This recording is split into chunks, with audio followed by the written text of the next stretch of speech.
चलिए फ्रेंड्स, आज का जो क्वेश्चन फर्स्ट नंबर का है उसको कंटिन्यू करते हैं और आज के सीरीज़ को कंटिन्यू करते हैं। इसमें कुछ लघुत्तरीय टाइप क्वेश्चंस की सीरीज़ को कंटिन्यू करेंगे, ठीक है ना।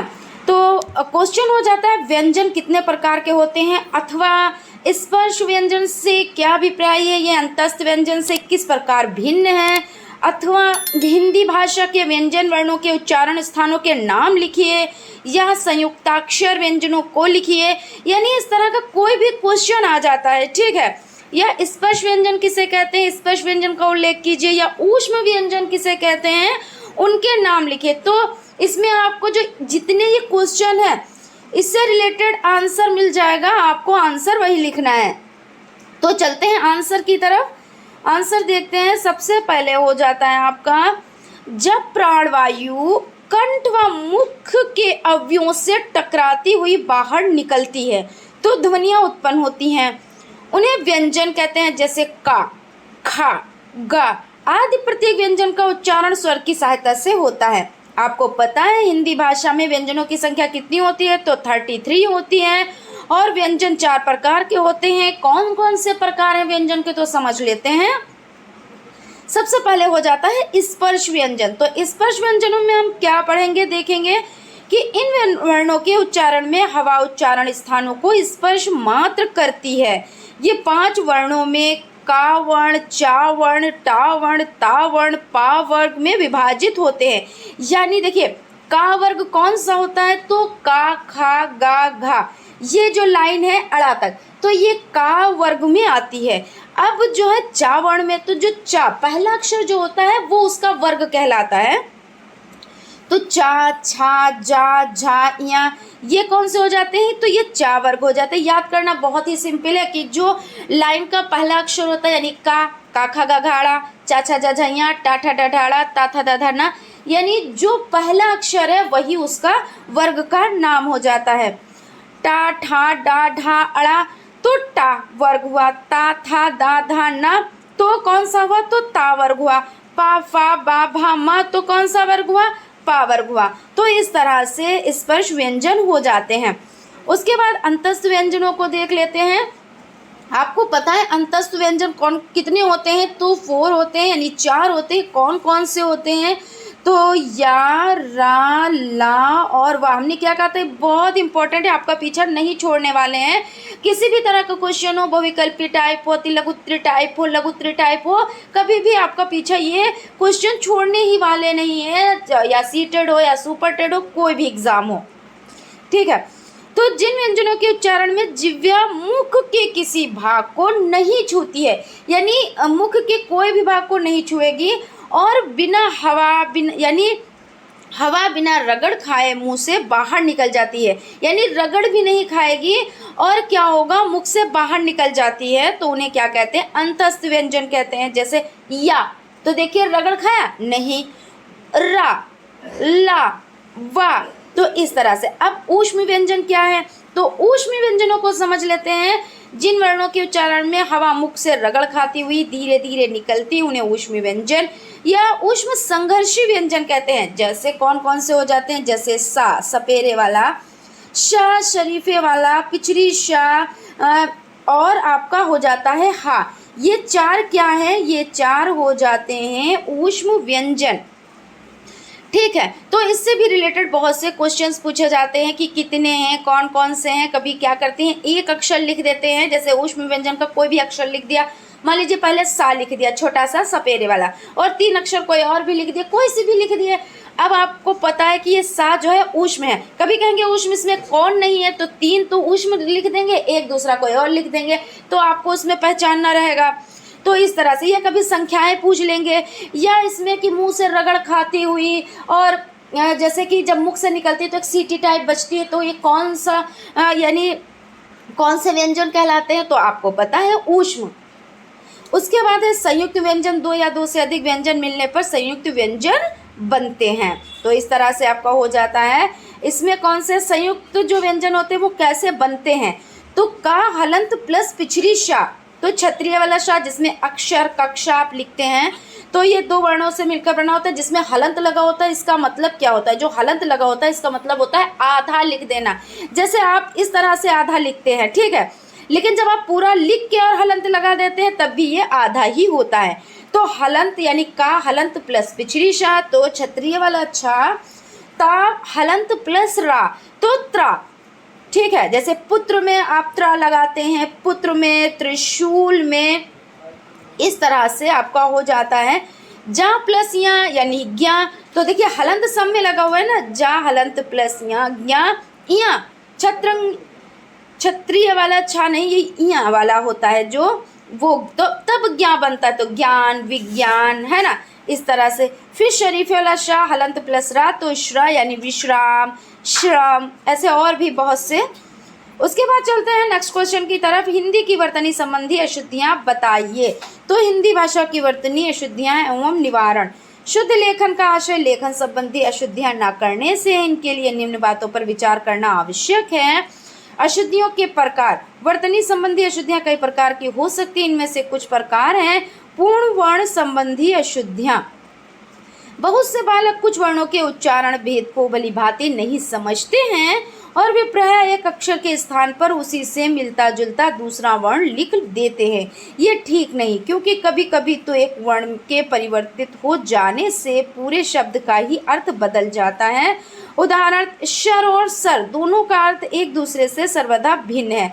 पूरे वर्ण को कुछ से कुछ लिखकर बालक जो अशुद्धियाँ करते हैं उन्हें भी कई रूपों में देखा जा सकता है। ठीक है, तो जैसे कभी कभी क्या होता है, बच्चे शाह की जगह पे सा लगा देते हैं, सा की जगह पे शाह। ज़्यादातर आपने देखा होगा कुछ लोग बोलते हैं स्कूल, ऐसे बोलते हैं ना, तो वो गलत हो जाता है। स्कूल है, जब छोटा सा का यूज़ हो रहा है तो बड़ा सा का यूज़ यहाँ पे नहीं होगा। क्यों करते हैं? लेकिन ये अशुद्धियाँ होती हैं, हमको पता नहीं होता है और अनजाने में बोला जाता है। तो इन अशुद्धियों को दूर करना चाहिए। इसके उपाय क्या होते हैं कि शिक्षक को बताना चाहिए, है ना, यही उपाय है, उनके अशुद्धियों को दूर किया जाना चाहिए। जैसे बा को बा और वा की अशुद्धियाँ। अब कुछ लोग बा लिख दे, जैसे बा लिखा, वा लिखा और बा, इसका पेट नहीं चीरा, है ना, चीरा नहीं लगाया, तो बा और वा की अशुद्धियाँ हो जाती हैं। और आपकी छा और क्षत्रिय वाले छा की अशुद्धियाँ हो जाती हैं। बिल्कुल सही है, छा और क्षत्रिय वाले छा में भी लोग अंतर नहीं कर पाते हैं। डा और डा की अशुद्धियाँ हो जाती हैं। अब जैसे डा बनाया और है ना, और अड़ा, अब इसमें बिंदु एक, अब बिंदु नहीं लगाया तो अक्षर बदल नहीं गया, वो तो डा रह गया, वो अड़ा थोड़ी ना रह गया। फिर उसके बाद ढा से ढक्कन वाला और इसमें एक बिंदु, उसकी अशुद्धियाँ हो जाती हैं। फिर उसके बाद इसमें देखिए अड़ा और अड़ा, यानी अड़ा जो ये होता है, यहाँ पे देख लेते हैं, अड़ा एक होता है इस तरह से डा बना के एक बिंदी लिखना, और एक अड़ा होता है जो गणित वाला अड़ा होता है। तो बहुत लोग इसमें भी अशुद्धियाँ करते हैं, इसमें अंतर को नहीं समझ पाते हैं। शाह और पिछड़ी शाह की अशुद्धियाँ, बिल्कुल सही है, शाह ये भी पढ़ा जाता है और पिछड़ी शाह ये भी शाह ही पढ़ा जाता है, लेकिन इनका यूज़ अलग अलग जगहों पे होता है, लेकिन इससे भी रिलेटेड अशुद्धियाँ हो जाती हैं। और पिछड़ी शाह और शाह की अशुद्धियाँ यानी हम भी देखिए अशुद्ध बोल गए, अशुद्धियाँ नहीं होता है, अशुद्धियाँ होता है। तो पिछड़ी शाह और शाह की अशुद्धियाँ हो जाते हैं। उसके बाद अनुनासिक ध्वनियों का संकेत क्या है? तो अनुनासिक यानी दो बार ना, तो दो बार ना यानी चांद बिंदु यानी चंद्र बिंदु, जिसको आप ये कहते हैं ना, चंद्र बिंदु हो गया। इस तरह से चांद बनाइए आधा और उस पर बिंदु रखिए। तो अनुनासिक ध्वनियों के संकेत हैं आंग, इंग, अंग। अंग को अनुनासिक ध्वनि इसलिए कहा जाता है क्योंकि इसकी उत्पत्ति में नासिका की भूमिका प्रधान होती है। क्या? नाक से वर्ण निकाला, जैसे हमने बोला ना, अंत, अंक, ऐसे होता नहीं, तो ये अनुनासिक, अनुस्वार, ये नाक से वर्ण निकलते हैं। और हमने बोला पाँच, चांद, इस तरह से, तो ये सब नाक से वर्ण निकलते हैं। अनुनासिक वो नासिक ध्वनि है जिसका संकेत चांद है, यानी चंद्र बिंदु है ना, चंद्र बिंदु। जब स्वर बिना किसी अवरोध के नासिका से उच्चारित हो तब ये स्वर अनुनासिक कहलाते हैं। जैसे हंस, यहाँ, वहाँ, कहाँ, झांसी हो जाते हैं। देखिए सभी वर्ड कैसे नाक से निकल रहे हैं, हंस, यहाँ, वहाँ, कहाँ, झांसी, है ना। उसके बाद फांसी, और आप कुछ कमेंट बॉक्स में लिखें और कौन कौन से हो सकते हैं। कभी कभी कुछ ध्वनियों में स्वतः अनुनासिकता आ जाती है, ऐसा बोलने के लिए प्रवाह में सुविधा के कारण होता है। उदाहरण, सर्प शब्द में सांप, निष्पन्न हुआ। कुछ अनुनासिकता तो सकारण होते हैं, वहाँ अनुनासिकता का आना स्वाभाविक लगता है, जैसे चंद्र, चांद, ऊष्ट, ऊंट, कूप, कुआं, अश्रु, आंसू, सत्य, सांच आदि हो जाते हैं। अब देख लेते हैं कारक किसे कहते हैं। तो कारक कर्ता चिन्ह लिखिए। क्रिया के द्वारा प्रत्यक्ष संबंध रखने वाले शब्दों को कारक कहते हैं। कार्य को करने वाले को कर्ता कहते हैं। इसका चिन्ह क्या है? ने है। स्वर मुख्यतः कितने प्रकार के होते हैं? तो स्वर मुख्यतः 3 प्रकार के होते हैं, ह्रस्व स्वर, दीर्घ स्वर, प्लुत स्वर। तो वेरी इंपॉर्टेंट है, टिक कर लीजिएगा आप लोग। ह्रस्व स्वर, जिन स्वरों के उच्चारण में कम लगता है समय, उन्हें ह्रस्व स्वर कहते हैं। ये 4 होते हैं, छोटा आ, छोटी ई, छोटा ऊ, ऋ। दीर्घ स्वर, जिन स्वरों का उच्चारण करते समय ह्रस्व स्वर की अपेक्षा अधिक समय लगता है, उन्हें क्या कहते हैं? दीर्घ स्वर कहते हैं। बड़ा आ, बड़ी ई, बड़ा ऊ, ए, आए, ओ, आओ दीर्घ स्वर कहलाते हैं। प्लुत स्वर, प्लुत स्वरों के उच्चारण में ह्रस्व और दीर्घ स्वरों से 3 गुना अधिक समय लगता है। किसी को पुकारने में अथवा नाटक के संवादों में इनका प्रयोग किया जाता है, जैसे ओम, राम आदि हो जाते हैं। तो इस तरह के क्वेश्चंस आप अच्छे से कर पाएंगे, और क्वेश्चंस बहुविकल्पी में भी बन जाते हैं, अति लघुत्तरी में भी बन जाते हैं। और आप कई लघुत्तरी, क्योंकि लघुत्तरी आप करेंगे तो आप बहुविकल्पी और अति लघु तो आप अपने आप से ही कर लेंगे कि भाई दीर्घ स्वर कौन कौन से होते हैं। इसमें मान लीजिए कि ह्रस्व स्वर 3 दे दिए, एक दीर्घ स्वर दे दिया, तो आपको पता है बड़ा आ, बड़ी ई, बड़ा ऊ, ए, आए, ओ, आओ है। अब उसमें कहीं पर है, उसी पे आपने टिक कर दिया है ना। उच्चारण स्थान के आधार पर व्यंजन का वर्गीकरण कीजिए। तो उच्चारण स्थान के आधार पर व्यंजन 2 प्रकार के होते हैं, सघोष व अघोष। सघोष व्यंजन, सघोष वे व्यंजन है जिनमें व्यंजन का उच्चारण उस समय तक समाप्त नहीं होता जब तक जिह्वा उस स्थान तक पहुंचती है। ठीक है, जहाँ से व्यंजन का उच्चारण होता है। इसके भेद 2 हैं, कौन कौन से हैं? तो देख लेते हैं, पूर्ण सघोष व अपूर्ण सघोष। जैसे छोटा आ, बड़ा आ, छोटी ई, बड़ी ई, छोटा ऊ, बड़ा ऊ, ऋ, ए, आए, ओ, आओ, गा, घा, जा, झा, डा, ढा, दा, धा, बा, भा, या, रा, ला, वा, था, हा है। और अपूर्ण घोष में घोष जारी नहीं रहता। यह घोष उच्चारण के आदि, मध्य व अंत भाग में होता है। उच्चारण स्थान की दृष्टि से व्यंजन ध्वनियों के निम्नलिखित भेद हैं। द्योष्ट, इन अक्षरों के उच्चारण में दोनों ओष्ठों का प्रयोग होता है, पा, फा, बा, भा, मा, वा, ऊ। देखिए द्योष्ट यानी दोनों ओठों का यूज। अब आपने पा बोला तो निचली ओठ ऊपरी ओठ से टकराई, फा बोला यानी ये आप पूरी लाइन बोले, पा, फा, बा, भा, मा।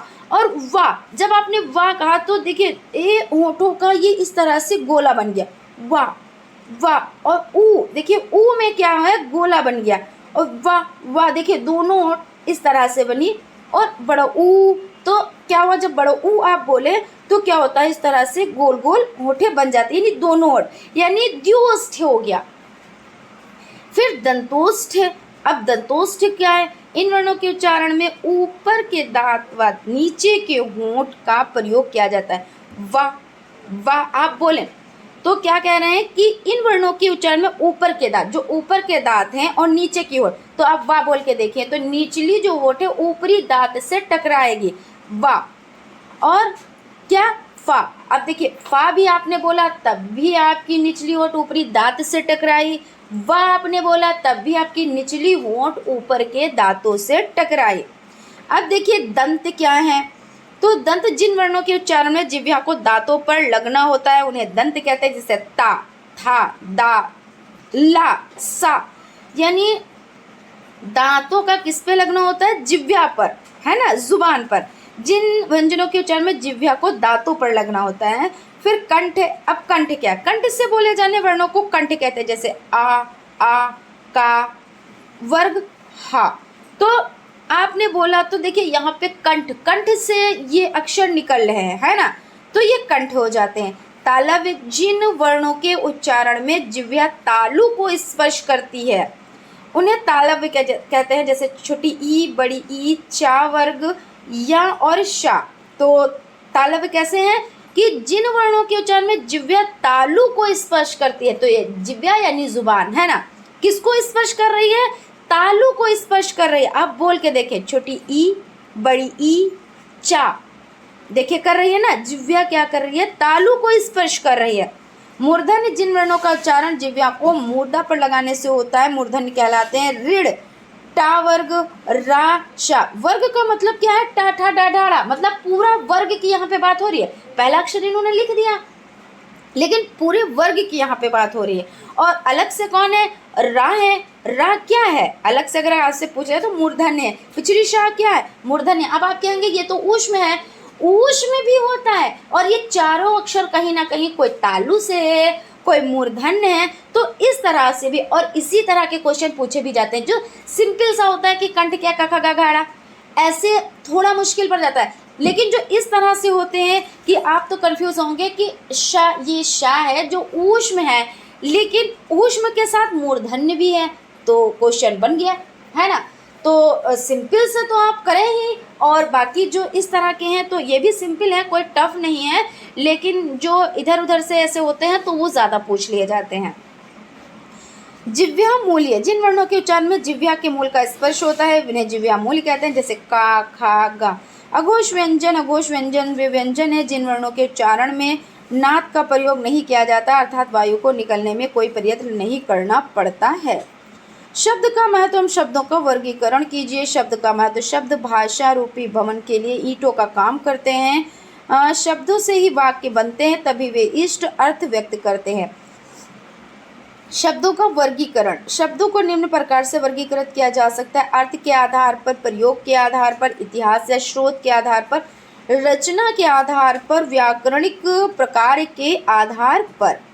तो अर्थ के आधार पर शब्द भेद क्या है, तो अर्थ की दृष्टि से शब्द 5 प्रकार के होते हैं। अब क्वेश्चन इसमें से भी बहुत बनते हैं कि अर्थ के आधार पर कितने होते हैं, कौन कौन से होते हैं, तो आपको सभी चीज़ें याद करनी रहेंगी। या प्रयोग के आधार पर कितने होते हैं, या रचना के आधार पर कितने होते हैं, कौन कौन से होते हैं, तो सभी चीज़ों को हम लोग डिटेल में समझते हैं। अर्थ के आधार पर शब्द के भेद, तो एकार्थी शब्द, अनेकार्थी शब्द, समरूपी भिन्नार्थक शब्द, पर्यायवाची या समानार्थी शब्द, या और 5वां नंबर हो जाता है विपरीतार्थक या विलोम शब्द। तो ये आपको 5 याद रखने होंगे, अच्छे से याद रखने रहेंगे। और इसमें क्वेश्चन क्या है कि सबसे पहले शब्द का महत्व, हम शब्दों का वर्गीकरण कीजिए। और यहाँ पे हो जाता है शब्दों को निम्न प्रकार से वर्गीकृत किया जाता है। और इसमें अर्थ के आधार पर शब्द के भेद करने थे, वो भी आपने देख लिया। उसके बाद है पर्यायवाची शब्द किसे कहते हैं, पर्यायवाची शब्दों के कुछ उदाहरण दीजिए। तो पर्यायवाची का मतलब यानी समानार्थी, एक जैसा, उसका मतलब एक ही हो। जैसे अग्नि है तो अग्नि आप कह लो, या आग कह लो, या अनल कह लो, या ज्वाला कह लो, या पावक कह लो, बात तो एक ही है, ठीक है। अगर आपने कहा पावक तो वो आग ही है, आग आपने कहा तो वो आग ही है। तो इस तरह से यानी समानार्थी, उसी को पर्यायवाची कहते हैं। और कभी कभी एग्जाम में कैसे पूछ लिया जाता है, समानार्थी। अब बच्चे कंफ्यूज ये कि हमने तो पर्यायवाची पढ़ा है, समानार्थी तो हमने देखा ही नहीं, और हालांकि सिलेबस से बाहर का तो आ ही नहीं सकता है, तो एक ही होते हैं। पर्यायवाची शब्दों के कुछ उदाहरण हैं, जैसे अग्नि आग, ज्वाला पावक हो जाता है, असुर का राक्षस, दानव, धनुज, दैत्य, निशाकर। अब इसमें से क्या है, 4 कोई ऑप्शन दिए, उसमें से मान लीजिए असुर का पूछा और दैत्य लिख दिया, 3 और कोई लिख दिया, मान लीजिए आग का ही लिख दिया, अनल, आग, ज्वाला। अब आपको पता है कि अनल तो आग का है, आग तो ही है अग्नि का, ज्वाला भी, लेकिन दैत्य किसका है, असुर का, तो आपने दैत्य पे टिक किया। अगर ये पूछा जाए कि इसमें बताइए किसका है ये, है ना, तो ये 3 भिन्न है, तो 3 कौन से भिन्न है, एक कौन सा अलग है। तो इस तरह से क्वेश्चन किसी भी तरह से घुमा फिरा के पूछ ले जाते हैं। कन्फ्यूज़न कब क्रिएट होती है, जब नहीं वाला क्वेश्चन होता है, यानी जो नहीं होता है वही सही होता है, और लोग क्या करते हैं जो सही होता है उस पर टिक कर देते हैं। लेकिन पूछा ही गलत गया है तो आपको गलत पर ही तो टिक करना रहेगा ना, तो वहाँ पे थोड़ा दिमाग लगाना होता है। अमृत, सोम, पीयूष, सुधा। अमृत के क्या है, तो सोम, पीयूष, सुधा हो जाते हैं। आकाश, अंबर, गगन, नभ, व्योम, आसमान, अश्व, घोड़ा, है, तुरंग, घोटक। और एक चीज़ और है, जो बिल्कुल चलन में होते हैं वो हो सकता है कम ही पूछे जाए। अब जैसे कुछ चीज़ें बहुत ज़्यादा चलन में होती हैं, और कुछ चीज़ें क्या होती हैं थोड़ा सा जब भाई हम लोग छोटे क्लास में थे तो क्या बोले, 2 पढ़ने हैं और लिख देने हैं, तो हम लोगों ने क्या पढ़ा, मान लीजिए अश्व का है तो घोड़ा और तुरंग पढ़ दिया, या घोड़ा घोटक ज़्यादा है ना। अब है तुरंग किसका है, नहीं समझ में आ रहा है, यानी ये अश्व का है। आनंद, हर्ष, उल्लास, खुशी, प्रसन्नता हो जाता है। इच्छा का आकांक्षा, मनोरथ, कामना और चाह हो जाता है। ईश्वर का प्रभु, परमात्मा, भगवान, ईश, परमेश्वर हो जाता है। इंद्र का महेंद्र, सुरपति, सुरेश, देवराज, देवेश, देवेंद्र हो जाता है। गंगा, जानवी, देव नदी, सुरसरी, तिरपतगा, सुर नदी। चतुर, कुशल, निपुण, दक्ष, चंद्रमा, शशि, चंद्र, राकेश, चांद, मयंक, इंदु। जल, पानी, नीर, वारी, सलिल। पृथ्वी का धरा, वसुधा, मही, भूमि, धरती। सूर्य का भानु, रवि, दिनकर, दिनेश, दिवाकर। सिंह का मृगराज, वनराज, कहरी, पंचानन। ये हो जाते हैं, आप लोग इसको अच्छे से याद कर लीजिएगा। उसके बाद है अश्व, आँख, यानी आँख, अश्व, समुद्र और सूर्य के एक एक समानार्थक शब्द लिखिए। अब यहाँ पे समानार्थक यानी पर्यायवाची तो पूछ रहे हैं ना, तो आँख का नयन हो गया, अश्व का घोड़ा हो गया, समुद्र का सागर हो गया, सूर्य का रवि हो गया। अब आपको हो गया, इतने आसान क्वेश्चन आते हैं, बिल्कुल आते हैं, इतने भी आसान क्वेश्चन आते हैं कि आप जो आपने पहले से पढ़ रखा है वो भी आपकी बहुत ज़्यादा हेल्प करते हैं। लेकिन फुल तरीके से आप डिपेंड ना रहिएगा, क्योंकि कॉपी बहुत अच्छे से चेक की जाती है, ठीक है। बहुत अच्छे से का मतलब ये होता है बहुत बारीकी से चेक की जाती है। तो जो पिछला आपने पढ़ा है वेरी गुड, और अब भी आपको पढ़ना रहेगा, मेहनत करनी रहेगी। अग्नि, अमृत, गंगा और गुरु के एक एक समानार्थक शब्द लिखिए। तो समानार्थक शब्द, अग्नि का आग, अनल का पावक, ज्वाला, शिरवी यहाँ पे हो जाता है, और अमृत का सुधा, सोम, पीयूष, अमीय, और गंगा का भागीरथी, सुरसरी, देवनदी, नदीश्वर। गुरु, आचार्य, अध्यापक, शिक्षक, उपाध्याय। विलोम, तुकांत एवं समानार्थी शब्दों के आशय को उदाहरण से समझाएं। तो विलोम क्या होता है, विलोम क्या, जो उल्टे अर्थ प्रकट करते हो। जैसे हमने कहा अच्छा, आपने कहा बुरा, हमने कहा काला, आपने कहा गोरा, हमने कहा ऊंचा, आपने कहा नीचा, हमने कहा अमीर, आपने कहा गरीब। तो इस तरह से क्या हुआ, ये विलोम शब्द हो जाते हैं। तो यहाँ पे देख लेते हैं, जो शब्द परस्पर विलोम अर्थ प्रकट करते हैं उन्हें विलोम शब्द कहते हैं। जैसे धनी तो निर्धन, प्रकाश का तो अंधकार, है ना। और तुकांत शब्द, जैसे हम लोग जो गेम खेलते हैं उसमें तुकबंदी करते हैं, एक जैसे वर्ड जो लास्ट में कहते हैं, तो झट तो पट, फिर खट तो नट, इस तरह से होता है ना, तो वो तुकांत शब्द होते हैं। तो तुकांत वाक्य यद्यपि लोकोक्तियों का ही एक रूप है, अंतर मात्र इतना है कि वाक्य में तुकबंदी होती है। प्रयोग में दोनों एक समान होते हैं। इनका प्रयोग भाषा को अधिक तर्क संगत एवं प्रभावी बना देते हैं। तुकबंदी होने के कारण जनमानस इसको शीघ्र ग्रहण कर लेता है और उसके मानस पटल पर स्थायी रूप से अंकित हो जाता है। समानार्थी शब्द, पर्यायवाची समानार्थी शब्द एक जैसे को प्रकट करने वाले अनेक शब्दों को पर्यायवाची समानार्थी शब्द कहते हैं। प्रत्येक भाषा में ऐसे शब्द हुआ करते हैं। हिंदी में जल को नीर, वारी, पानी भी कहते हैं। विपरीतार्थक या विलोम शब्द किन्हें कहते हैं, तो विपरीत यानी उल्टे शब्द, है ना, जो शब्द एक दूसरे का विपरीत अर्थ बताते हैं। वही जो अभी हमने आपको बताया कि गर्मी है तो सर्दी है, राजा है तो रंक है, गरीब है तो अमीर है, धनी है तो निर्धन है, तो विपरीतार्थक या विलोम शब्द कहते हैं। तो जैसे अंधकार तो प्रकाश, यश तो अपयश, गर्मी का सर्दी, अपना का पराया, राजा का रंग, चतुर का मूर्ख, उपकार का अपकार, सार्थक का निरर्थक, धनी का निर्धन, ऊंचा नीचा, एकता अनेकता, कायर वीर, अमृत विष, रात दिन, घृणा, प्रेम, आदि अंत, यानी आदि तो स्टार्ट हुआ, अंत मन खत्म हो गया। रक्षक है तो भक्षक है, यानी रक्षा करने वाला है, तो क्या करने वाला है, तो जो रक्षा नहीं करने वाला है, यानी हमको कष्ट पहुंचाने वाला है। दायां है तो बायां है, अमीर है तो गरीब है, बुरा है तो भला है, दुर्लभ है तो सुलभ है, और पंडित है तो मूर्ख है, यानी इसके उल्टा हो गया। अब देख लेते हैं हिंदी भाषा में प्रयुक्त होने वाले किन्हीं 4 विराम चिन्हों का नाम लिखिए, उदाहरण सहित स्पष्ट कीजिए। यह विराम चिन्ह से आप क्या समझते हैं, प्रमुख विराम चिन्हों का नाम उल्लेख कीजिए, या विराम का आशय स्पष्ट कीजिए, या विराम चिन्हों के प्रकार लिखिए, या पूर्ण विराम एवं अल्प विराम में अंतर स्पष्ट कीजिए, या अर्ध विराम तथा पूर्ण विराम का अर्थ स्पष्ट करते हुए उनके एक एक उदाहरण दीजिए, या विराम चिन्हों से आप क्या समझते हैं, किन्हीं 2 विराम चिन्हों के उदाहरण सहित नाम लिखे। यानी कहने का मतलब है विराम चिन्ह से आपके क्वेश्चन आना ही आना है। ये मतलब कंफर्म है, ठीक है। तो आपका first semester, second semester, third semester, fourth semester कभी भी ऐसा नहीं हुआ कि ये यानी जो विराम चिन्ह से रिलेटेड क्वेश्चन है वो ना आया हो। तो अच्छे से इसको तैयार कीजिए।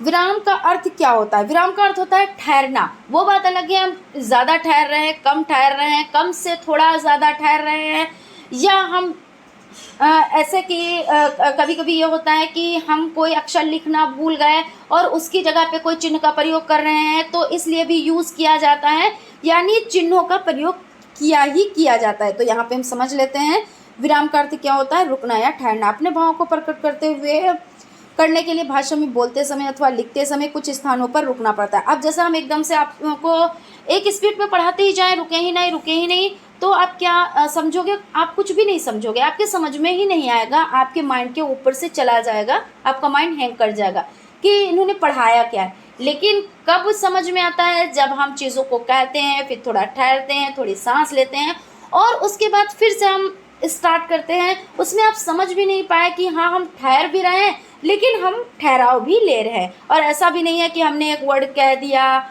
उसके बाद बहुत देर तक ठहरे रहे फिर आपने वेट किया।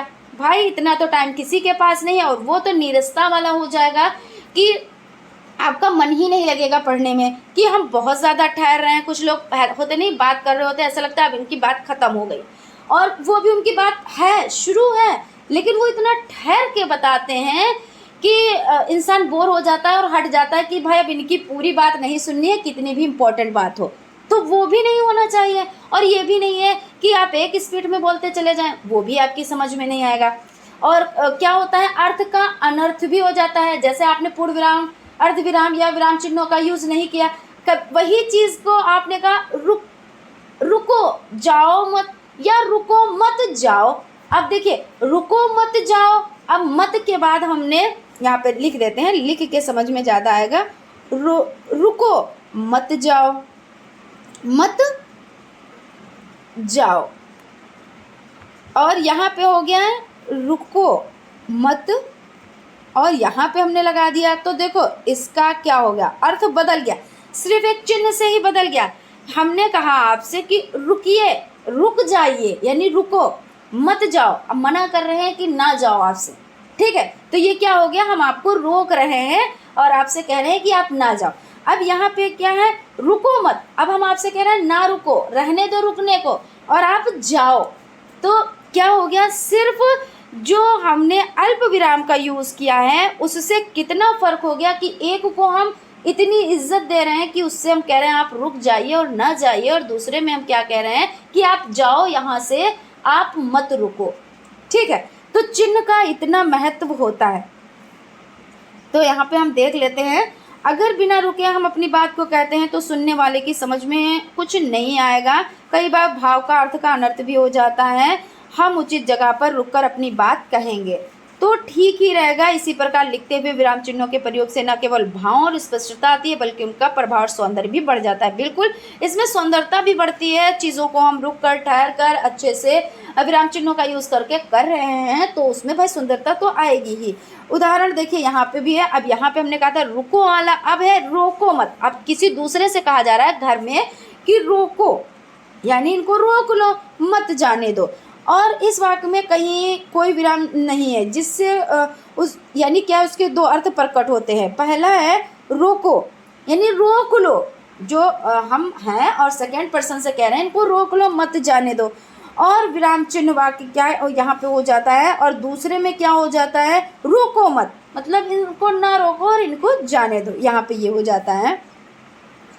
तो दूसरे वाक्य में ये हो गया। अब ये दोनों अर्थ एक दूसरे के विरुद्ध है, अतः स्पष्ट है कि विराम चिन्ह वाक्य का अर्थ तो स्पष्ट करते ही हैं, भाषा को सुंदर तथा प्रभावशाली बनाते हैं।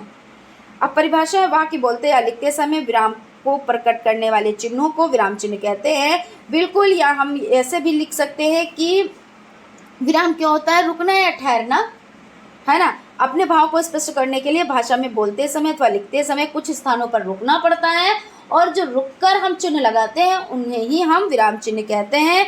और आप परिभाषा ये भी लिख सकते हैं कि वाक्य बोलते या लिखते समय विराम को प्रकट करने वाले चिन्हों को हम क्या कहते हैं, विराम चिन्ह कहते हैं। अब जब कोई विराम चिन्ह का नाम लिया जाए तब आप उस विराम चिन्ह का लिखें, उससे रिलेटेड परिभाषा लिखें, उसका सिंबल बताएं, कहाँ पे यूज़ होता है वो बताएं। और जब आपसे ये कहा गया है कि किन्हीं 3 विराम चिन्हों के नाम लिखें तो आपको जो भी याद हो आप उनको लिखें। और जब कंडीशन होती है कि नहीं आपको यही लिखना है कि पूर्ण विराम के बारे में आपको बताना है या अर्ध विराम के बारे में बताना है, या आपको 2 जो सिंबल है उनके बारे में बताना है, जैसे प्रश्न चिन्ह कौन सा होता है, कहाँ पे यूज़ होता है इसका, है ना। तो इस तरह से तो देख लेते हैं पूर्ण विराम। वाक्य की समाप्ति पर इसका प्रयोग किया जाता है। प्रश्नवाचक और विस्मयादिबोधक वाक्यों के अलावा अन्य सभी वाक्यों के अंत में पूर्ण विराम का प्रयोग करते हैं। जैसे भारत मैंने चंद्रयान 2 का सफल परीक्षण किया, पिताजी अखबार पढ़ रहे हैं। अब ये नहीं आपके पास कंडीशन है कि अगर सेंटेंस बड़ा है तो उसमें क्या यूज़ करें, सेंटेंस छोटा हो या सेंटेंस बड़ा हो, लेकिन आपको लास्ट में पूर्ण विराम करना है, यानी आपने अपनी बात को कंप्लीट कर लिया है।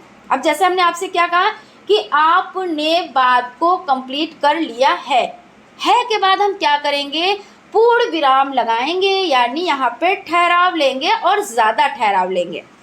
उसके बाद है अल्प विराम। अल्प विराम का मतलब होता है ठहरेंगे लेकिन बहुत कम, आप जान भी नहीं पाएंगे और हम सांस भी ले लेंगे और ठहराव भी आ जाएगा और खूबसूरती भी आ जाएगी।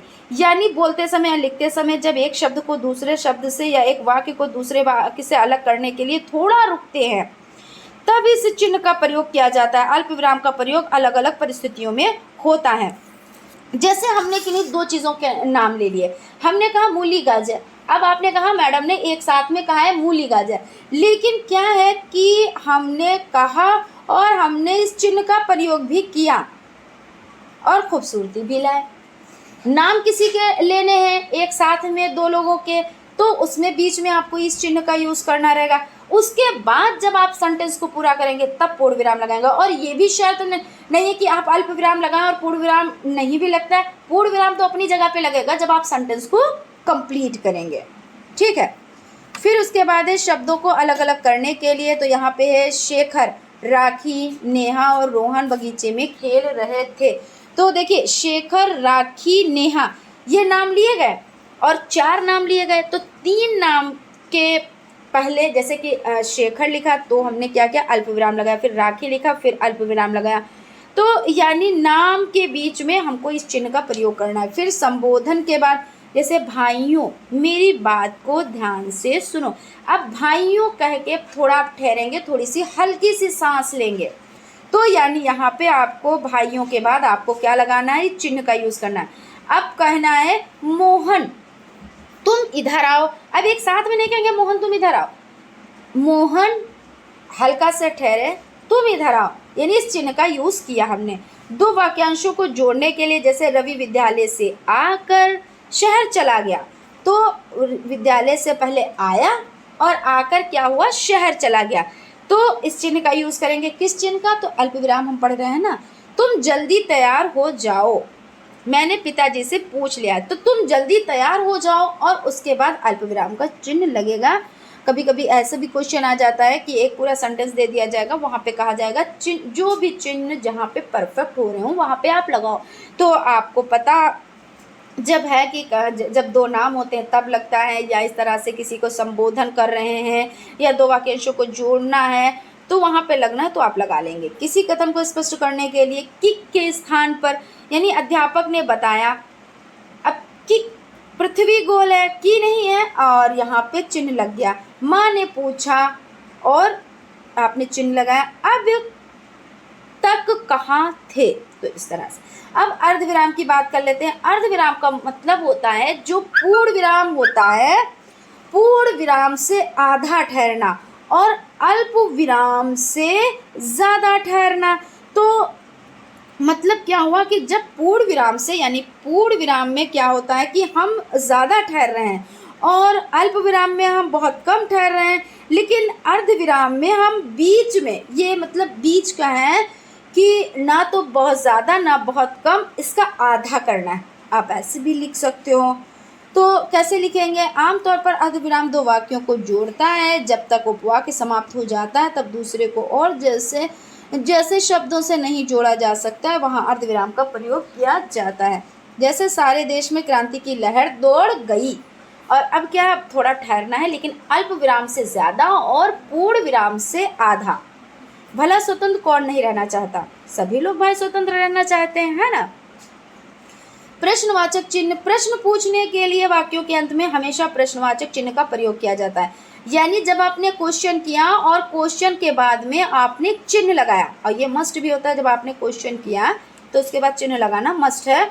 रेलगाड़ी कब छूटेगी? आपने क्या किया? क्वेश्चन किया, किसी से आपने पूछा कि रेलगाड़ी कब छूटेगी, घर में कौन है, आपने क्वेश्चन किया।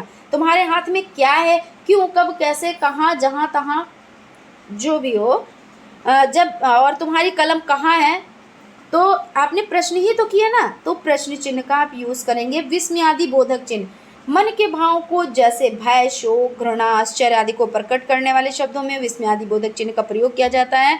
जैसे आप बहुत खुश हैं, या आप जैसे बहुत ज़्यादा खुशी के साथ, अरे वाह इतने अच्छे नंबरों से आप पास हो गए, तो क्या हुआ, आप में हर्ष हुआ, है ना। शोक, अरे ये क्या हो गया, तो इस तरह से क्या हुआ, इसमें एक शोक का हो गया, तो यानी खुशी, हर्ष, शोक, भय, आश्चर्य, अरे ऐसा नहीं होना चाहिए था, आपने एकदम से अचानक से कहा, तब आप इस चिन्ह का यूज़ करेंगे। तो ये चिन्ह है कौन सा, तो एक लाइन करके नीचे एक बिंदु रखना है।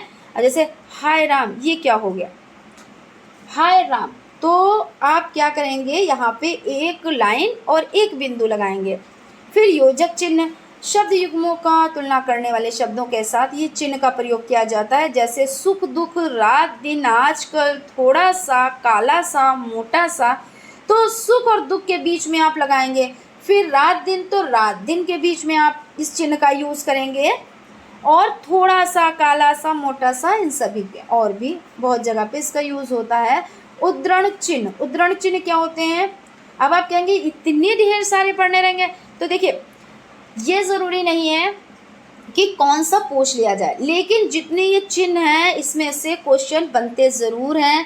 कभी कभी ये पूछा जाता है, जैसा कि अभी हम डिस्कस कर चुके हैं, और काफ़ी लेंदी हो गया है ये, लेकिन लेंदी से कुछ नहीं होता है, चीज़ें समझ में आनी चाहिए। दूसरी बात, हम बात ये कर रहे हैं कि आप सोचेंगे इतने ढेर सारे हैं तो कौन कौन से इनको समझे, कौन कौन से याद करें। तो आप लोगों के लिए सभी चिन्ह मोस्ट इम्पोर्टेंट है, इसलिए सभी को आपको याद रखना है। इसमें से 4 पूछ लिए जाए, 5 पूछ लिए जाए, किसी का नाम लेके पूछ लिया जाए कि इस चिन्ह के बारे में लिखें, बताएं विद एग्जाम्पल, तो आपको लिखना रहेगा। और इतने ढेर सारे भी नहीं है जो याद ना किए जा सके और समझे ना जा सके। 11 उद्धरण चिन्ह, तो इसका प्रयोग वाक्य के अंतर्गत आए शब्द, विशेष, व्यक्ति, वस्तु का नाम लिखने के लिए किया जाता है। जैसे यहाँ अंश हमारी पाठ्य पुस्तक हिंदी व्याकरण से लिया गया है, तो यहाँ पे देखिए इस चिन्ह का यूज़ किया गया है। अध्यापक ने सभी छात्रों को काव्य कुसुम नामक पुस्तक निकालने के लिए कहा। अब आपने देखा होगा संदर्भावत इस तरह, और इसमें जो एक बीच में कोई एक वर्ड आता है, जैसे किसी पुस्तक का नाम आ गया, किसी लेखक का नाम आ गया, तो उसमें ये 11 जो चिन्ह होता है ये लगा होता है, जब उसको लिखते हैं तो वहाँ पे यूज़ होता है। फिर दोहरा उद्धरण चिन्ह है, किसी वक्ता के कथन को उसी शब्दों में वैसे का वैसा लिखने के लिए जब हम चिन्ह का प्रयोग करते हैं। जैसे महात्मा गांधी ने कहा अहिंसा परमो धर्म, तो यहाँ पे क्या दोहरा उद्धरण चिन्ह लगेगा, जो इन्होंने कहा, गांधी जी ने कहा और उनकी बात को हमने लिखा, तो वहाँ पे दोहरा उद्धरण चिन्ह लगेगा। लाघव चिन्ह क्या होता है? लाघव चिन्ह का मतलब ये होता है कि जब आप कोई चीज़ लिखना भूल यहाँ पे देखिए लाघव चिन्ह की बात हो रही है, यहाँ पे ये हो जाता है कि जब आप कोई चीज़ संक्षेप में कह रहे हैं, जैसे चिन्ह का सापेक्षक भी कहा जाता है, क्या कहा जाता है? संक्षेपक भी कहा जाता है। इसका शब्द को संक्षिप्त रूप में लिखने के लिए कहा जाता है। जैसे पंडित, तो जब आप पंडित लिखेंगे तो पा में अंक की बिंदी, डा में छोटी की मात्रा और ता हो जाता है, तो आप ऐसे ना लिख के पा में ऊपर एक बिंदी तो लगाएंगे ही, क्योंकि पंडित में पा में ऊपर एक बिंदी तो लगती है। और आपने क्या किया? लाघव चिन्ह का प्रयोग किया, यानी कि पा के साइड में आपने क्या किया? एक गोल गोल बिंदु लगा दिया, तो ये क्या हो गया? ये लाघव चिन्ह हो गया। जैसे आपने डॉक्टर लिखा, तो डॉक्टर आप डा में आ की मात्रा ऊपर इस तरह से आधा का और टा और रा लिखते हैं, है ना। लेकिन आप इस तरह से भी लिखते हैं, इस तरह से बिंदु लगाकर। उत्तर प्रदेश, तो उत्तर प्रदेश आप कैसे लिखते हैं? छोटा ऊ आधा ता, पूरा ता, रा उत्तर, और पा में रा, दा में एक ही मात्रा और शा उत्तर प्रदेश। आप ऐसे ना लिखकर छोटा ऊ बना दें और इस तरह से गोल बना दें और फिर प्रदेश में इस तरह। ऐसे ही प्रश्न उत्तर भी लिखा जाता है, तो प्रश्न उत्तर ना लिखकर पा में रा आधा शा ना, छोटा ऊ आधा ता और पूरा ता और रा ये ना लिखकर आप कैसे लिखेंगे? पा में रा और यही बिंदु और उत्तर में छोटा ऊ और बिंदु हो जाता है। उसके बाद आपका हो जाता है अवतरण या उद्धरण चिन्ह को उदाहरण सहित समझाएं। तो इसके दो रूप हैं, दोहरा और इकहरा। दोहरे अवतरण चिन्ह का प्रयोग लेखक या वक्ता क्या करता है? कथन को यथावत उद्धृत करने में इसका प्रयोग किया जाता है। जैसे रामचंद्र वर्मा, बोलने और लिखने में दो बातों का महत्व सबसे अधिक है, एक तो अर्थ का, दूसरा भाव का।